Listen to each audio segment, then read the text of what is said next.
there was a time in my life where when I was building Swoveralls and working in Orange Theory and working at Birchbox and going to business school, like the reason why I was doing all of that is because I was pissed off with where my life was heading and a career in like retail, and I didn't want to do that, but I also needed that paycheck, and so I was willing to work harder to try and make something happen.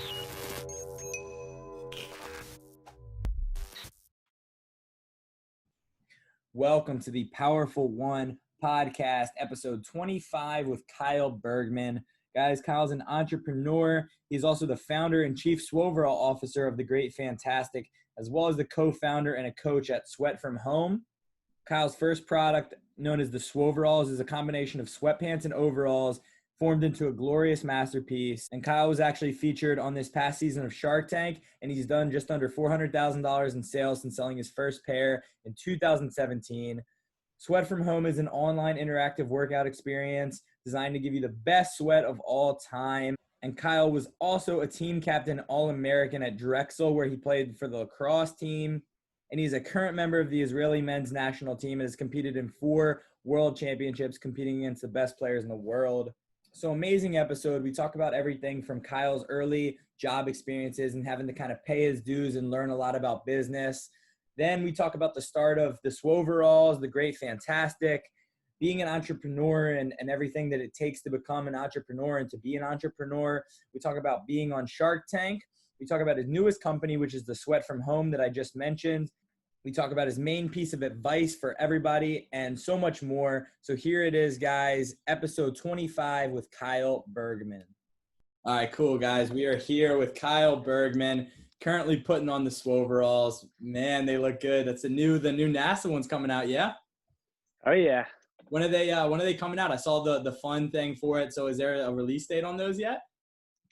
So we'll start shipping in October, but right now you can pre-order them. We'll keep pre-order live until Sunday. And we passed our goal in less than 24 hours. So we're definitely going into production, which is exciting. And yeah, anyone that orders these is going to get a limited edition pair. Dude, I love the limited edition pairs you've came out with so far. I actually ordered the tie-dye ones. They sent them to my Florida address, but I'm getting them rerouted here. So freaking pumped for those. Bro, tell me, I know you, we met online through Teddy. So, I appreciate him and I appreciate you being on here. But yeah, man, I'm just so fascinated with everything you have going on, with Swoveralls and now just with Sweat From Home and everything. So I guess if you don't mind, let's just start with Swoveralls, man. Like, where did the idea come from? And we'll just kind of go from the beginning, man, if that's cool. Yeah, I'm happy to. Well, thanks for having me on, and love Teddy. Glad he connected us, and I love what you're doing with your brand. Yeah, so Swoveralls started about 3.5 years ago, and I was solving a personal problem at the beginning. I wanted a pair of sweatpant overalls, and they didn't exist. I think that what made it turn from a personal problem into a business opportunity is when I discovered that other people were also looking for sweatpant overalls. And then what made it from a business opportunity into something that I was actually able to make real was the experience that I had working in the retail industry. And so like a lot of the success that I've had between the 2 companies that I've started is not, there's a lot of luck involved, and just timing and hard work, but also experience working for other people. And like, so if there's one thing that I hope anyone that's listening can leave with, it's that like you have to pay your dues to a degree. I think very few people, and I'm not special in any way. I'm not smarter than anyone. Like I don't like things don't click for me. Like I'm not like Elon Musk where I can understand rocket science and then also like automotive design. I just like had to work at it and fail and get back up and fail. And so it's like, it's been a long road, but I've loved the journey. Yeah, man. That's all about the journey, man. Is what I say. But so like what did paying your dues look like for you? What did that look like before you got to ultimately where you're at now?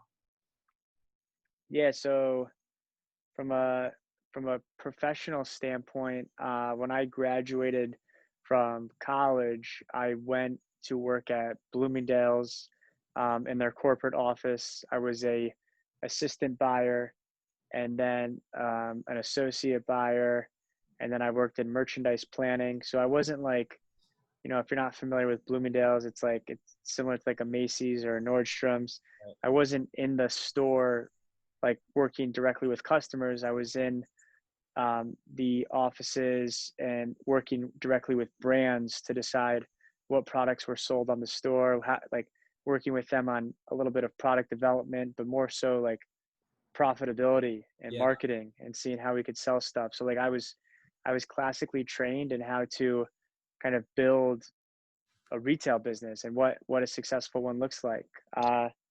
After about 4 years at Bloomingdale's, and it like, it was really valuable, and I have good memories of it. But the reason I left is because I was really unhappy. Mm. Um, working working a traditional 9 to 5 in a massive company, like reporting, if you have an amazing manager, reporting to someone can not necessarily feel like a boss, but more like a mentor and an Yeah. advisor, which I've been lucky to have some of those along the way. But I, one of the recurring things that kept happening at Bloomingdale's was being told to stay in my lane or just focus on my tasks. And I had an opportunity to join Birchbox, which is a subscription box company. um, I was part of the men's team, which was a smaller team within Birchbox. So it was like a startup within a startup, and Gotcha. um, was able to be the face of the brand and have more autonomy. But even at Birchbox, I started to kind of rub up against guardrails as well, and Mm. being told like we can't do that. And so uh, those two jobs specifically were what I think about when I refer to paying my dues. While I was at Birchbox, I also started business school at NYU in New York City, uh, and part of, so like, and also while I was at Birchbox, I started teaching at Orange Theory and became a group fitness coach. So there were days that I would get up at 5 a.m. and I would teach a couple of group fitness classes, and then I would go to Birchbox and I would work all day, and then I would go to night class at NYU. And it sounds exhausting and probably a little obnoxious, but what drove me to do that was I I was kind of unhappy, and I wanted to create more opportunities for myself. And I have a background in athletics. I played lacrosse in college, and uh, I liked helping people. And so I felt like if I work really hard and get an MBA, and also I'm like training people, like opportunities are going to present themselves down the line. So um, kind of a little bit of a rambling answer, but No, that's no. that's kind of paying my dues. Yeah, man. So like this whole time when you're like doing these different jobs and this experience and you're freaking grinding, doing school, doing work, teaching the classes, like did you have an idea that you wanted something that was your own the whole time? Like have you always been somebody who's kind of like wanted something that you could kind of call yours and start from scratch? Is that something that you can identify with or? Yeah, yeah, for sure. My my dad's an entrepreneur in a completely different industry. I'm in like financial services. So I think a little bit of it is in my blood.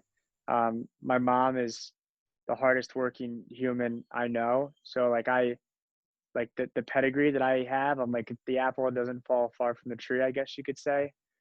Uh, and I started my first company when I was in college. A teammate of mine and I started a club lacrosse team and a lacrosse tournament.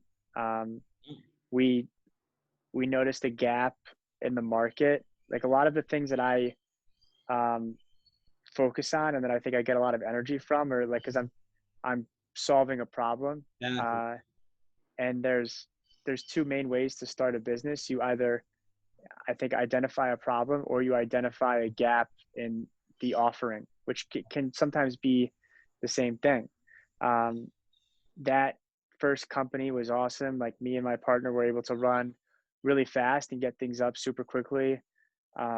We had a little bit of a falling out, which was an amazing lesson. I learned going into business with friends or family can, like, it's not for everyone, and I don't think it's necessarily for me either. We're friends again now, but it took years. Yeah. Um, yeah, I always knew that I was going to be doing things for myself.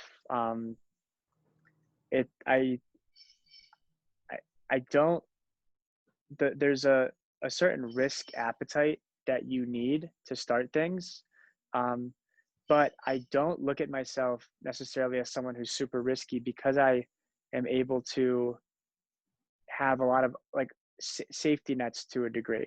Like I having the MBA, like Mm. worst case scenario, I could probably go work for someone and get a decent paying job with my Right. experience. Working the part-time fitness while still working full-time at Birchbox. Like I was trying to hedge, like and hedging as much as you can. Like another, I guess, like piece of advice, which I don't think is that uncommon that you might hear from entrepreneurs, is like don't leave your day job for as long as you can. Mm. Um, and I like with Swoveralls, like we and some people might find this like surprising. Sometimes, like I actually Googled Swoveralls recently, and one of the things that it fills it with is Swoveralls net worth or like Swoverall Shark Tank, and I was like, oh, I wonder what does Google say Swoveralls net worth is, and like we've sold about 7,000 pairs of Swoveralls since I started this, which is incredible. We'll probably pass $1 million in lifetime revenue this year, but I don't pay myself from the company. I've never taken a paycheck yet. And maybe later this year I do, but Right. everything gets reinvested back in. So I really grind doing other things so that I can get these businesses up and off the ground. Yeah. Well, it also seems like from what you're saying, like a lot of what you were doing before, whether it was starting a company in college, working at Bloomingdale's, it seems like they all definitely tie into what you're doing now, whether it's like working in, with clothing in the clothing industry, whether it's like starting a business and kind of learning about some of the failures and stuff like that. It really does seem like it's kind of come full circle in a sense, to where you are now. So just talk, if you don't mind, just a little bit more just about, the progression of Swoveralls. Cause like you said, I mean, that's incredible to hear, where you're at now. So just talk about a little bit of, the progression and some of like the learning experiences, if you don't mind, just with the brand in general. Yeah, sure. The progression of Swoveralls. So when I there was an article that a friend sent to me, a BuzzFeed article about a pair of like jegging overalls. They look like denim overalls. They're made from sweatpant material. I've always loved overalls. So my friend was like, I bet Kyle will get a kick out of this. I read it and it was like, wow, sweatpant overalls. I never even thought of that. I want a pair. So I Googled it and Mm. nothing came up. That hence the kind of problem that I talked about before. What I did find was a supplier in Alibaba that had like a sketch drawing of what they were calling sweatpant overalls. Mm. Around the same time, I was starting school at NYU and I was learning about Amazon's fulfillment technology. And I was also learning about Google's keyword search planner function where you can search like the volume for a keyword during a given time frame. So all these things were happening at the same time, really because I like put myself in that environment for that to happen. Yeah. Yeah. Um, I don't, and like this is probably a discussion for a different time, but like I don't believe that things happen for a reason. I believe that if you get up early in the morning and work your ass off, like you'll be able to create a an effective and successful reality for you. And it might not be in the way that you think it happens, but like all of the decisions I made to kind of put myself out there put me in this knowledge base where I learned that wow, 500 people a month are googling sweatpant overalls. I found this supplier on Alibaba that can make them, and I can sell them on Amazon using their fulfillment technology. Now, knowing all of that is one thing, but then like taking the leap to actually do it, Yeah.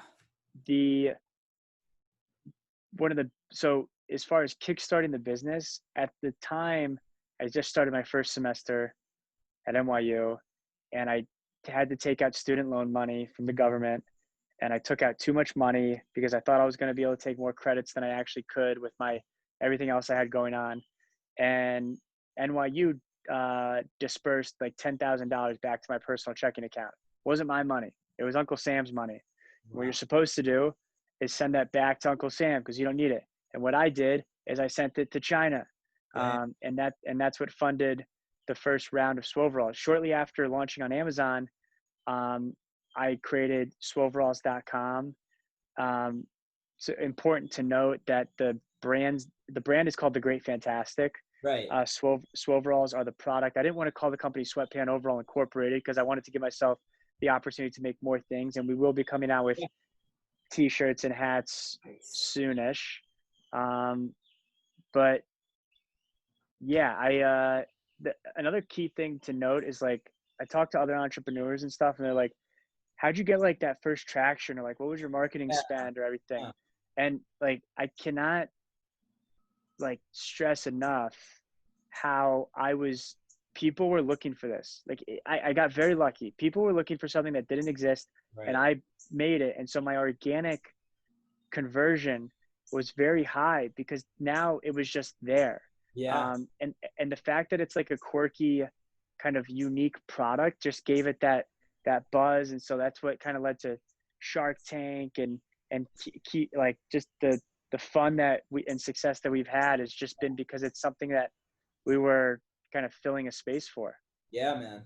Well, I think, to your point, and I do want to touch back a little bit on the Shark Tank stuff if you don't mind, but I think to your point, like you said, everything happens for a reason. I think it's a testament to you, if you do have that mindset and you kind of wait for the stars to align, you could be waiting forever. But, someone like you who kind of, you see a problem and you're taking that action, so many people have these great ideas and it's just all a matter of they're not willing to take action. And it's impressive to look at someone like you, taking classes at NYU, you're training, like you're doing all this stuff and you still, take action on something that you knew was something that people were looking for. And that's just a testament to you, man. I think it's incredible. And I think that that's such a cool thing about you and kind of like that entrepreneurial mindset. And I think it's remarkable, to be honest, man.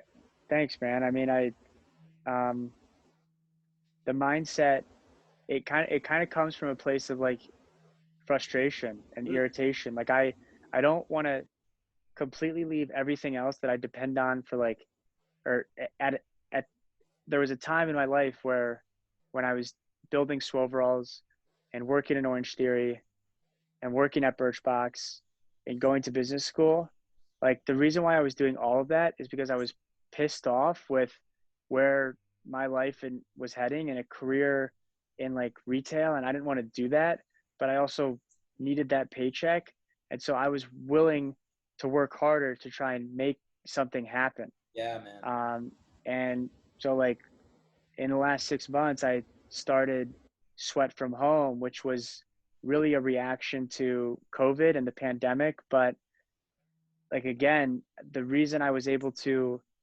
go from offering a couple online Zoom classes a week to having 6 coaches on our staff and 170 classes a month is because I, I paid my dues. I knew how a gym operated because I worked at one for years. I knew how to build a website because I went through that trial and error with Swoveralls. I knew how to target customers and how to create email marketing campaigns. Like it wasn't, I wasn't born with this ability, and I didn't learn it necessarily quickly. I just went through the fire, and was able to just kind of execute.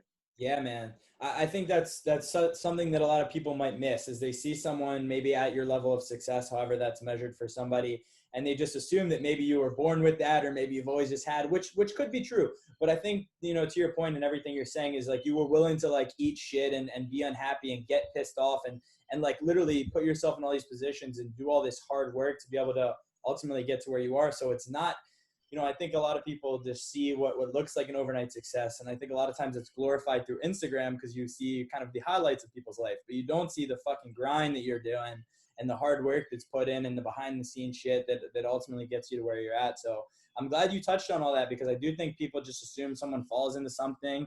And of course, you said, there's luck involved, and maybe there's like that entrepreneurial kind of gene or whatever. But ultimately, man, you put in the work, which is why you're at where you're at. So I think that's really cool.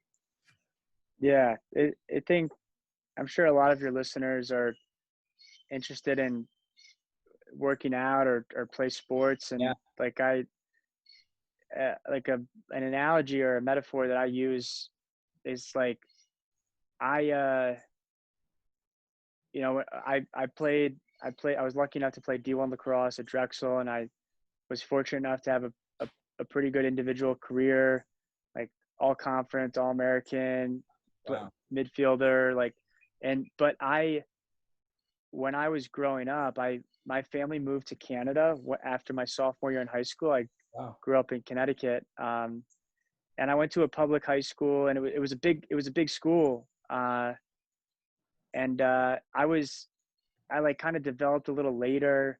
Um, we were in a really competitive conference. Like it was difficult to be seen, Mm. and I I wanted to play D1 lacrosse, but it was like, and I was putting in the reps and I was working hard, but like I don't know if I would have gotten that opportunity if I stayed in Connecticut. When Oh. we went up to Canada, um, I was able to go to a couple of recruiting camps, and coaches thought I was Canadian, and being like a Canadian lacrosse player is still somewhat of a like a the coaches like it. I mean, the Canadians are incredible at lacrosse, and it's Yeah. Yes. so, and I didn't necessarily bother to correct them, but the point I'm trying to make is like you I was still working on my shot. Like I was working just as hard in Canada, and I was working just as hard at Drexel as I was when I was in high school. Like the mentality and the approach didn't stop, but because of other things, like I just got lucky. Like my mom got a job that moved us to Canada. Like Yeah. that had nothing to do with the effort that I put in. And so people should take a little comfort in knowing that like there's a randomness to Mm. success, but you have to be ready for it. Absolutely. Um, and that's like something that I've experienced. And when I see other incredibly successful entrepreneurs or athletes or people doing their own thing, like um, there's always a little bit of awe when you look at these people and you wonder, how did they get there? How did they do it Yeah. all? But if people even for a second think that about me, I it was a lot of hard work and just some luck. Yeah. Yeah, absolutely. It, But then again, it's like you're putting yourself in a position to get lucky, right? Or at least to get there. Because it takes a certain level of whatever that is that you had. So, there's definitely, I think, both sides to that coin. But I'm very, very interested in the sweat at home. But if we want to touch back and just kind of wrap up, with Swoveralls, because I'm just so impressed by everything you're doing. Talk just a little bit, if you don't mind, about your experience with Shark Tank and what you learned from that, and that experience in general, if you don't mind, just real quick. yeah, Shark Tank was I wouldn't regret anything that happened on the show or leading up to it or after. It was an incredible experience. There were some things that um, I wish we were in a little bit of a better position to capitalize on the moment. It was incredibly stressful. Yeah, I bet. Uh, it was really the half hour or so that I was actually in front of the Sharks talking to them was stressful, but not unlike other investor meetings that I had been in. Um, you know, I to a degree, I felt like I was almost preparing for that moment for a long time, being a group fitness coach, being in front of people, being on the mic, being the face of Birchbox Man, being on Facebook Lives, Yeah. like I was comfortable in that position. Leading up to it, um, it's like you don't know if you're going to get the ticket to fly out there till like 10 days before you fly out. You have to do one more dress rehearsal. You don't know, like some people get cut after the dress rehearsal when they get flown out. Then they're like, okay, we'll let you know when you're going to air. Um, if you air, there's a chance that you might not air, and we'll give you like a 2-week heads up when you do. So after I walked off the set, I didn't hear from the Shark Tank producers for 6 months. I thought that Wow. because I didn't get an offer. And that was fine. I mean, I would have loved to have partnered with Mark or maybe Loy or Mr. Wonderful, but after telling them my story a little bit, and this doesn't really come through in the edit, but they they were they were nice to me, and I think they're like, wait, you used to work at Bloomingdale's and Birchbox, and you went to business school, and you've gotten this far on your own. It's not really clear Hmm. why you need one of us. And I tried to say, well, like, like an unlimited line of credit would be nice to help scale, but they're right. The sharks make shark-like deals, Hmm. and it's been, with Sweat from Home, we have a couple investors that are actually interested, and the fact that I've made it this far, completely bootstrapping with Swoverall, is like the shiny investor money is always kind of lucrative, but there's a beauty to scaling a little slower. Um, and yeah, Shark Tank was awesome. We aired. We didn't have any inventory, so I had to offer Man, pre-order. We've since re-aired like 5 times, I think, and we haven't really had inventory. Like what's kind of happened, and it's like really frustrating. Shark they give you no heads up when you're airing, especially for re-airs, and a lot of people come to our site. We have out of stock notifications. They sign up for the out of stock notifications. We finally get more inventory. We email those people. We'll have a couple huge days where people have been waiting. We're uh-huh. almost completely sold out. We re-air again on Shark Tank, and people come to our site, and there's nothing there. Um, I've been able to kind of negotiate better payment terms with my suppliers, but like when people are asking for 25 or 30% upfront, and then you have to pay the rest of the order when they're ready to deliver, it's very difficult to order the amount of product that you probably think you can sell versus what you can afford. Sure. So it's been. I mean, I don't regret any of it. As I said, it was a wild ride. No, man, that's freaking awesome. And I think that's such a testament to you, man, that they gave you all those props and said that, basically like you're well on your way and that everything you're doing is on the right track. And I think it's cool for you too that, looking back, I feel like it'll be a good thing, obviously, that you didn't get that deal. Just because, For sure. you said the slow growth and whatnot. But I do want to be super respectful of your time, but I got to hear about Sweat at Home, man. Tell me everything that's been going on with that. I think it's a brilliant idea, and I absolutely love what you're doing with that. So if you don't mind, man, talk about that because I know that's your baby right now too. Yeah. Sweat from Home was born out of COVID. I was teaching at Orange Theory and Flywheel, which is a spin studio in New York City. And we were like every other fitness pro in the world. I was laid off from those in March. Mm. And one of my colleagues at Orange Theory, um, and he's a friend. I mean, we weren't really close friends, but we were friendly with each other. He texted me after we were both laid off and said, "What business are we starting?"